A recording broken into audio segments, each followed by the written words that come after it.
The wind scraped across the plains like 1,000 knives, each gust carrying the sting of dust and grit that clawed at her face. She clutched the edge of her shawl tighter, though the wool was threadbare and the color long faded from years of hard use. Her breath came shallow, not because of the cold, but because every movement stabbed through her chest. The wagon wheel had shattered weeks ago, the fall had been brutal, and though she had hidden the truth from most of the settlers traveling westward, she knew her ribs were cracked, maybe broken outright. Still, she pressed on, because what other choice did she have? The frontier was no place for weakness, and weakness meant being left behind. She had been promised a husband in Wyoming territory, a rancher with enough cattle to keep her fed through the harsh winters.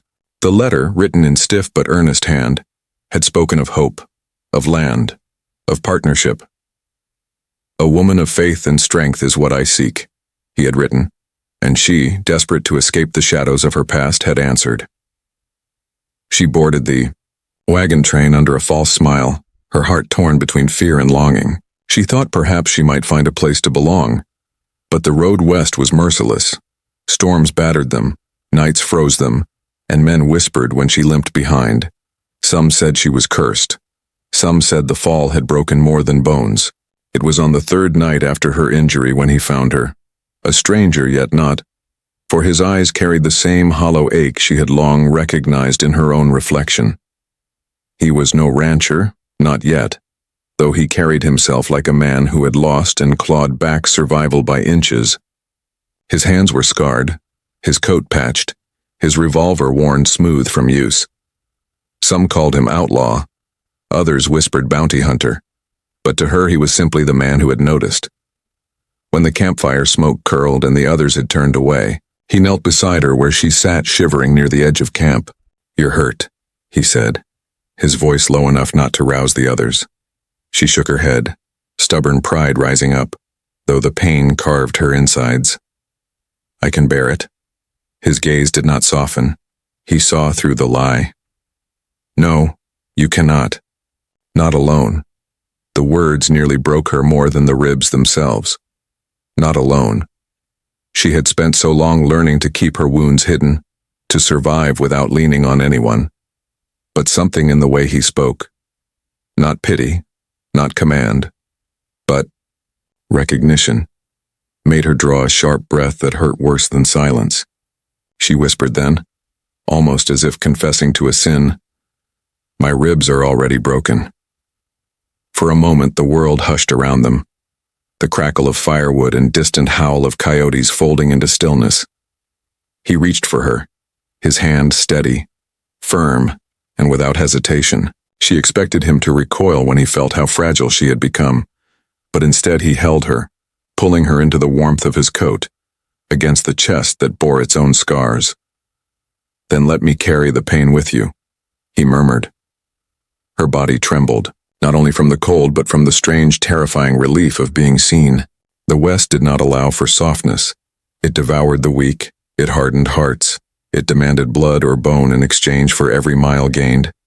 Yet here, beneath the wide and pitiless stars, she found herself pressed against a man who seemed carved out of the very dust and fire of the land. And though she barely knew his name, and though his past was painted in shadows, she could not help but feel that fate had tangled their stories long before this night. Still, fate was cruel, and in the West, no moment of warmth lasted long. Even as he held her, voices rose from the other side of camp. Arguments over land, over water, over debts left unpaid. Men clutched rifles too tightly, women pulled children near. Danger lurked not only beyond the prairie, but within the company they kept. She felt the tension rise like the storm clouds that always threatened to split the horizon.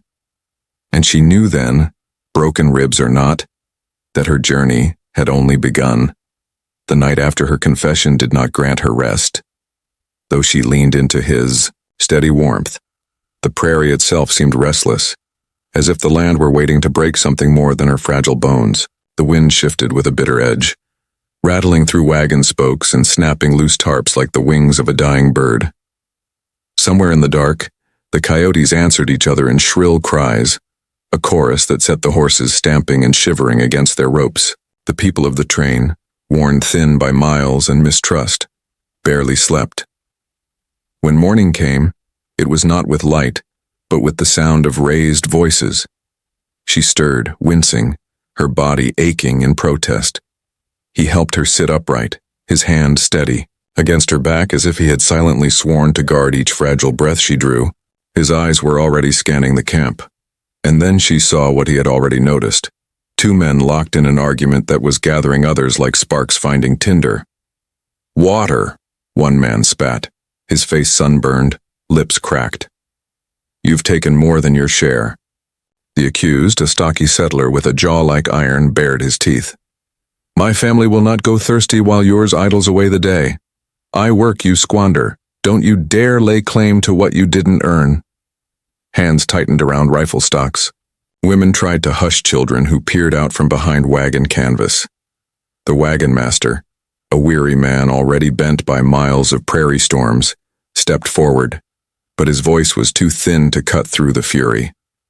And in that moment, she felt the old truth. The wilderness did not need to kill them. Their own tempers would do the job. She tried to rise, but pain lanced through her chest so sharply she nearly fell. He caught her before her knees could buckle, holding her upright as though she weighed nothing. His gaze never left the gathering storm ahead. "Stay back," he whispered, though he kept her close as if he knew she would ignore the command. The first blow fell, a fist that split a lip and spattered blood onto frozen earth. Then another. Men lunged, rifles knocked aside only barely before they could be fired in anger. A woman screamed. And then, like iron striking flint, chaos spread. He moved forward, pulling her just enough behind him that his body was the shield. His voice rang louder than she thought possible, sharp enough to cut through the violence. "Enough!" The word hung like a crack of thunder. His hand had gone to his revolver, not drawn but near enough that every eye caught the gesture. Silence followed for a single breath, trembling on the edge of collapse. She looked up at him, then seeing the way his shoulders bore the weight of authority, how he carried the shadow of a man who had been obeyed before, whether by law or by fear. But she also saw the tightness in his jaw, the grief he carried under his skin, the guilt that made his voice shake even when his stance did not. "The West will kill us soon enough," he said, voice rough, low but steady. "Do you mean to make its work easier? Drop the fight or I'll end it myself." The men stared, fury alive in their eyes but also a flicker of hesitation. None wished to test the hand that rested on the revolver grip. One spat blood, the other wiped his mouth, but slowly, reluctantly, they let the rage cool, their hands falling away from weapons. The air was still dangerous. The anger banked but not extinguished. She could feel her ribs burning from the tension, every breath shallow, but she could not look away from him. In that moment, standing against the fury of desperate men, he seemed both savior and stranger, the kind of man who might draw blood as quickly as he offered comfort. When he turned back to her, his eyes softened for only still, as his coat brushed against her shoulders and his voice broke the silence only for her. She could not deny what had already taken root. Perhaps it was madness born of pain and loneliness, but she felt herself tethered to him, bound by threads spun in shadow and fire. And though fear whispered of the cost, she knew she would not, could not, let him go. The trail stretched onward like an endless scar carved into the earth, winding through valleys where the wind never ceased its mournful cry. Each mile pressed down on the settlers, bending them beneath hunger, thirst, and suspicion. Wagons groaned under the weight of dwindling supplies. Oxen staggered. Children cried in the cold. Yet she felt each step of the journey most fiercely in her ribs, where pain lived like a wolf gnawing at her lungs. Still, she refused to fall behind. Not now. Not when he walked close beside her, his hand never far, steady as a promise she had never thought to hear. She had come west with dreams of a rancher's hearth, a quiet life, far from the cruelties she had fled. Instead, she found herself tethered to a man whose silence spoke louder than words. He did not boast, did not seek the admiration of the others, but whispers followed him. She heard them in the hushed tones of the camp, in the way some eyes watched him with unease. Outlaw. Killer. A man who had blood on his hands. And yet, he had shielded her when no one else had. He had stopped a fight that would have spilled into tragedy. He had carried her through pain when the West would have let her die in the dust. That night, as the wagon circled against the wind, she could no longer keep the questions buried. She sat across from him by the fire, her shawl drawn tight, breath fogging in the air between them. His face was cut in shadow, the firelight carving lines into his scarred skin. "Who are you really?" she asked, the words trembling out before she could swallow them back.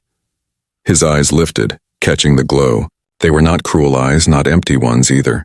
They carried something heavier, the weight of memory, of deeds that could not be undone.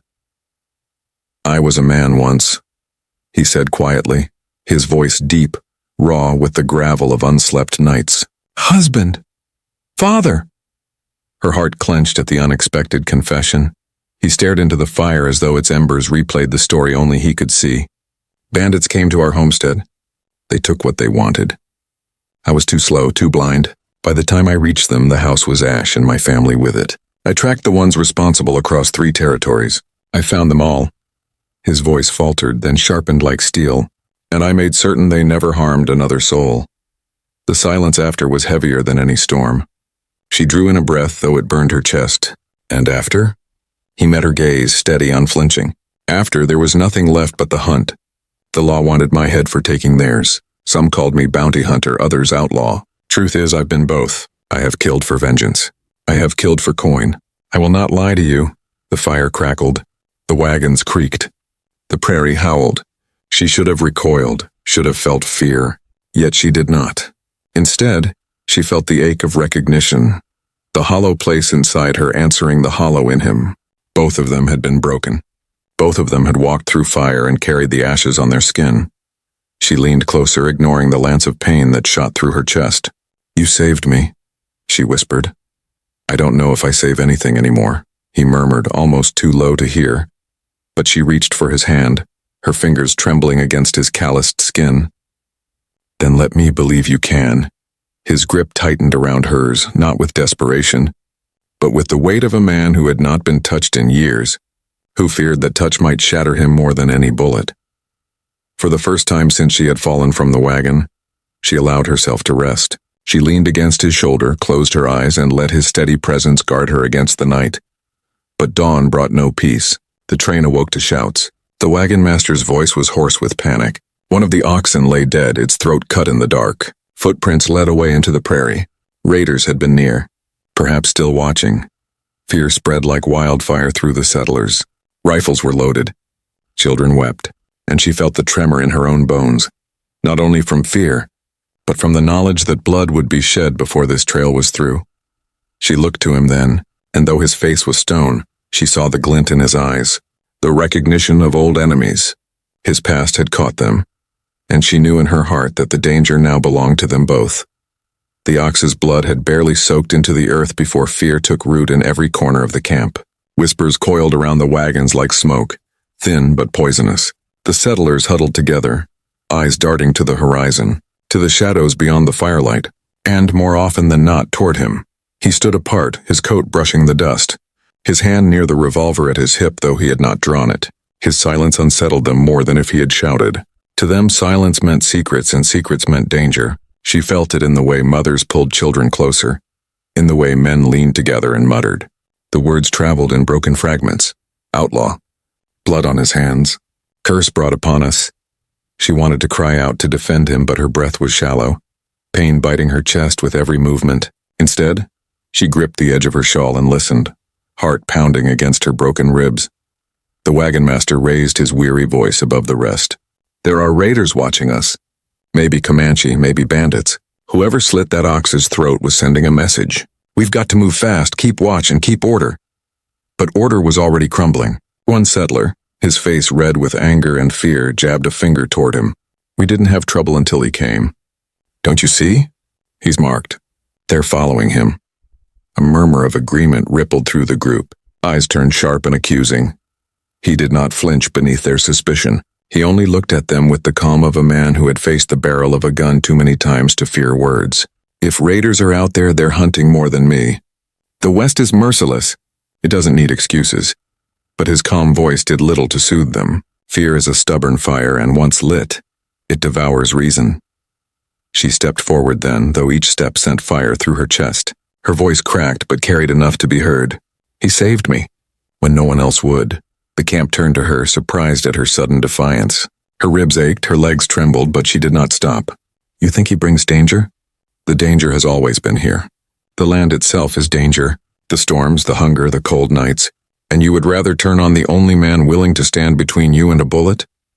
The silence that followed was jagged, heavy. She swayed, almost collapsing, but he was there, steadying her with a hand against her back. The settlers looked away first, shame softening their faces, though suspicion did not vanish entirely. Later, as the wagons creaked back onto the trail, the sky bruised with storm clouds, that night as the settlers circled their wagons again, the raiders showed their hand. Faint shapes appeared against the ridge, silhouettes of men on horseback watching. The firelight caught the gleam of rifles slung over shoulders. The faint ripple of feathers caught in the wind. They did not charge, not yet. They only watched, their presence a promise of violence. Children cried. Men fumbled to ready weapons. The wagon master's voice shook as he ordered double watches, and through it all he stood tall, eyes fixed on the ridge. "They won't wait long," he said. "They're testing us. When they come, they'll come hard." Her ribs ached, her body trembled, but her heart pounded with a new, terrible clarity. The storm of blood and fire was coming, and it would test them all. The night was too still, too sharp, the kind of silence that pressed against the skin like a blade. Even the wind seemed to hold its breath. The settlers whispered in nervous clusters. Rifles clutched tight. Children pulled beneath wagon canvas, eyes wide and sleepless. Fires burned low, their smoke curling upward in thin gray streams that vanished into the vast star-pocked sky.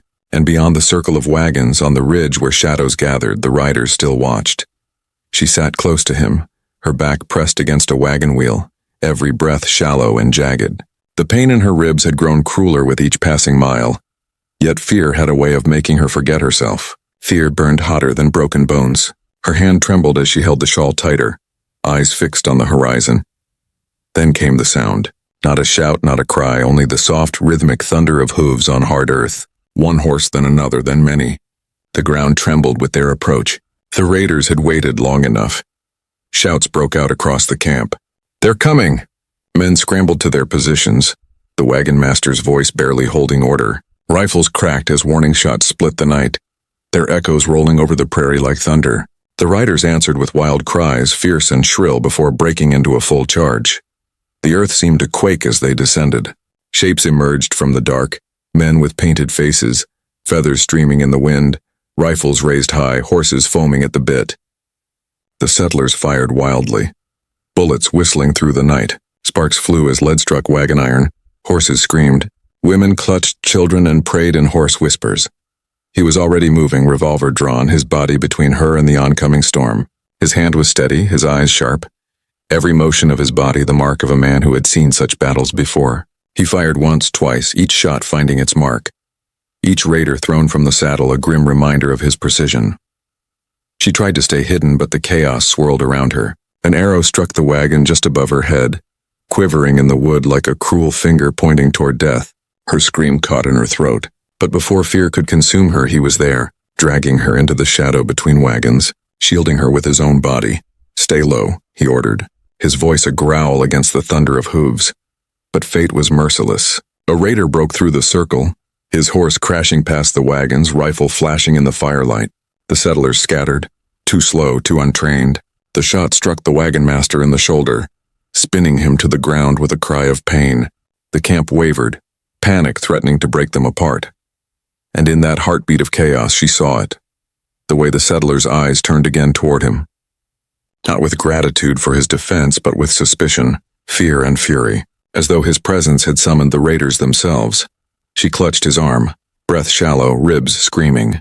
"They'll blame you," she whispered, voice breaking. "Let them," he said, his voice steady as stone.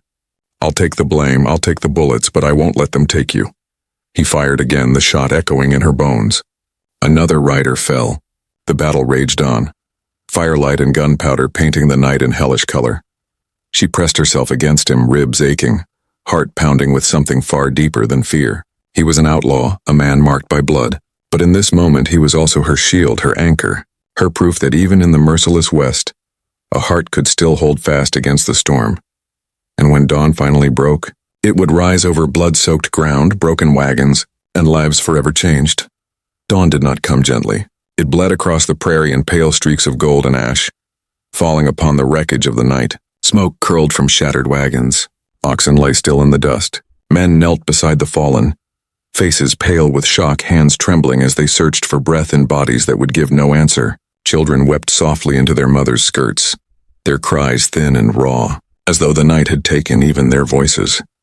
She sat against the wagon wheel, her body trembling from exhaustion, her ribs aflame with every breath.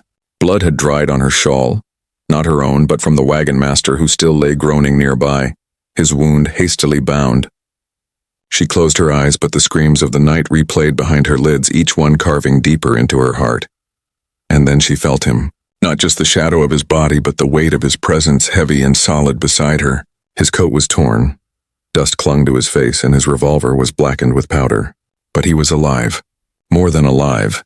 He was watchful, his eyes still sharp as he scanned the horizon, as if danger might come again with the next breath of wind. The settlers' voices rose like storm clouds. Grief had soured into suspicion. "They followed him," one man spat, his voice ragged with anger. "Don't you see it? We never had trouble until he walked among us. Death dogs his steps."